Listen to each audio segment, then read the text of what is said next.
never had a white person who says, no, you can't be a good husband and take care of your kids because that's illegal here because Negroes are not allowed to have happy families. I've never run into a white man who told me I couldn't go run a few miles to get my health together, right? That I had to, that there's a law. If you're black, you must die from diabetes, heart disease, and overdoses of fried chicken. You must, that is the law, boy. Right? I've never run into that, right? So again, I'm not here to say that it would be not a wonderful world if I could get every white person in America to hear my point of view, but I just haven't seen that become successful.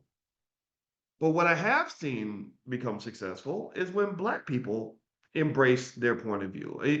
What I have seen actually work is when you have families and individuals that say, okay, life ain't fair, but we're going to put together a family investment plan. We're going to meet as a family once a month and talk about our financial plan. All right. So when we get a little extra money might be tight, but we get a little extra money before we spend money on the Beyonce concert, we're going to make sure that we put some money into the family fund, right? Or also before I pay for Lil Pookie to go to football camp, I'm gonna make sure Lil Pookie also has a portfolio and that we talk about stocks so that Lil Pookie knows how to own some assets, right? So that in case he can't be the next, the next LeBron James, he can learn how to become the next Jerry Jones or something, right?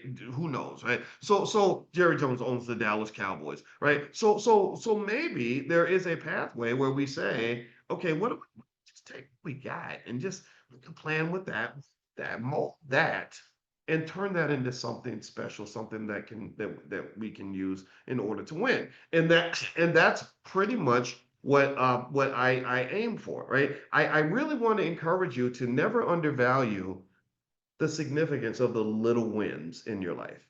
Like, don't undervalue that. The little wins become the big ones.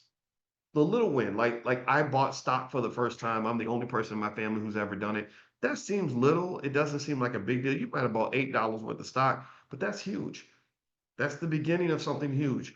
That's a momentum shift. That is a directional trajectory such that you continue in that direction, amazing things will eventually happen. Warren Buffett bought his first stock when he was 12, and it probably cost $8 to do that. Now Warren Buffett has more money than Jesus, it seems like. This man is sitting on 160 billion with a B, in cash. And he's just sitting on it, just deciding what he wants to do with it. So my point is to say that the little wins go a long way. I would encourage you to really embrace that and not get so caught up in the bigger picture, like, okay, we're all gonna get together and have the revolution and take down the government and change the that's I just get tired even saying that. Like that literally that stuff exhausts me. I like things that actually work, and I'd rather move forward a little bit and know that I'm moving forward than to sit there and sit still waiting for the big payoff, the big payday.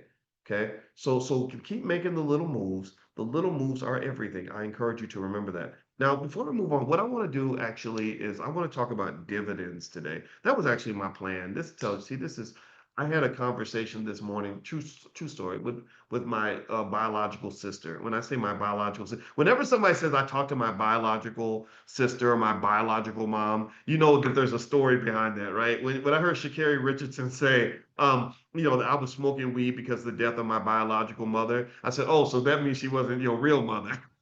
Because nobody calls their mother their biological mother, right? Unless she's their biological mother. So if you want to know my version of ghetto, I have a biological father, I have a biological sister, and I have a biological brother. So I talked to my biological sister today, and she was explaining to me her challenges with ADHD and how that has affected the way she processes people and things. And I said, oh my God, this is crazy.